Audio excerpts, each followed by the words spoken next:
आता पाहूयात महत्त्वाच्या 25 बातम्या। पूजा खेडकर 14 ऑगस्ट रोजी सुनावणीसाठी गैरहजर, 2 दिवसांमध्ये हजर राहण्याची केंद्रीय कार्मिक मंत्रालयाची नोटीस।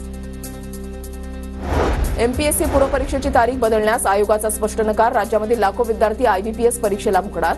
एमपीएससी आणि आयबीपीएस क्लार्क परीक्षा 18 ऑगस्ट रोजी। पुण्यातल्या कल्याणीनगर पोर्श कार अपघात प्रकरणामधील 6 आरोपींच्या जामीन अर्जावर युक्तिवाद पूर्ण, 20 ऑगस्टला निकाल देण्याची शक्यता। पुण्यातील वाघोली परिसरामध्ये टँकरचा अपघात, चालकाचं नियंत्रण सुटल्यामुळे अपघात सीसीटीव्ही कॅमेऱ्यामध्ये कैद। उत्तर प्रदेशच्या कानपूर जिल्ह्यामध्ये साबरमती एक्सप्रेसचा अपघात, साबरमती एक्सप्रेसचे डबे रुळावरून घसरले, अपघातामध्ये कोणालाही गंभीर दुखापत झाली नसल्याची माहिती।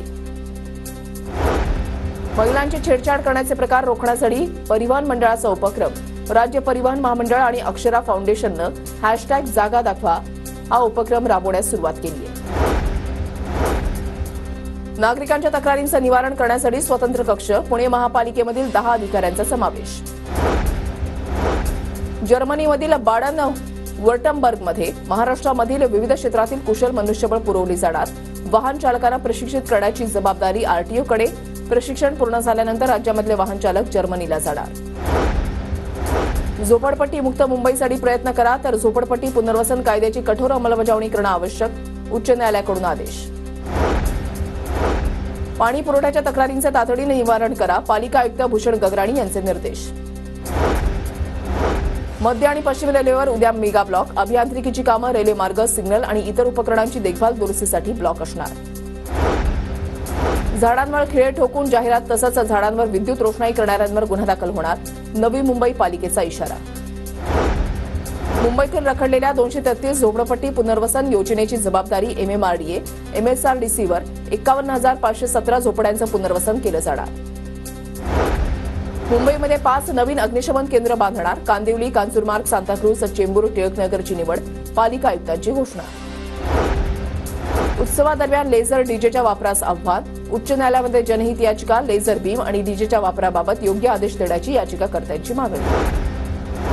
पुण्यामध्ये गणेशोत्सवात लेझर बीम लाईटच्या वापरास बंदी, नियमाची अंमलबजावणी दहीहंडीपासून होणार, पुणे महापालिका आणि पोलीस प्रशासनाचा निर्णय।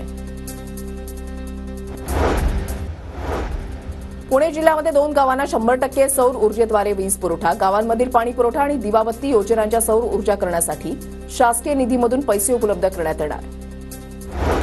सावित्रीबाई फुले पुणे विद्यापीठाचा 125वा पदवी प्रदान समारंभ डिसेंबरमध्ये पार पडणार, विद्यापीठाकडून ऑनलाईन अर्ज करण्याची प्रक्रिया सुरू, 2024 मध्ये उत्तीर्ण विद्यार्थ्यांचा पदवीसाठी अर्ज। पुणे जिल्ह्यामध्ये यंदा चांगला पाऊस, पुढील 5 दिवसांसाठी पुणे शहरासह जिल्ह्यामध्ये पावसाचा अंदाज, हवामान खात्याचा अंदाज। राज्यभरात पावसाची ओढ, राज्यामधील 32 प्रमुख धरणांमध्ये सरासरीच्या 10% अधिक जलसाठा, तर जायकवाडी धरणामध्ये 50% पाणीसाठा। जेजुरीला पाणी पुरवठा करणारे नाझरे धरण 100% भरलं, जेजुरी ग्रामस्थ आणि भाविकांची पाण्याची अडचण दूर। केंद्र सरकारची पुणे मेट्रोच्या स्वारगेट ते कात्रज मार्गाला मंजुरी, प्रकल्पाचा खर्च 2,954 कोटी असणार, प्रकल्प फेब्रुवारी 2029 पर्यंत पूर्ण होणार। फिरत्या दवाखान्यांसाठी आरोग्य विभागाकडून 2.5 ते 3 कोटींचे 1 अशी 80 ते 100 वाहनं खरेदीची योजना, तर खरेदीच्या प्रस्तावावर वित्त विभागाचा आक्षेप। मुंबईतल्या रस्त्यांवर आतापर्यंत 16,000 खड्डे बुजवले, गणेशोत्सवापूर्वी खड्डे बुजवण्यासाठी पालिकेच्या यंत्रणेकडून युद्धपातळीवर काम सुरू।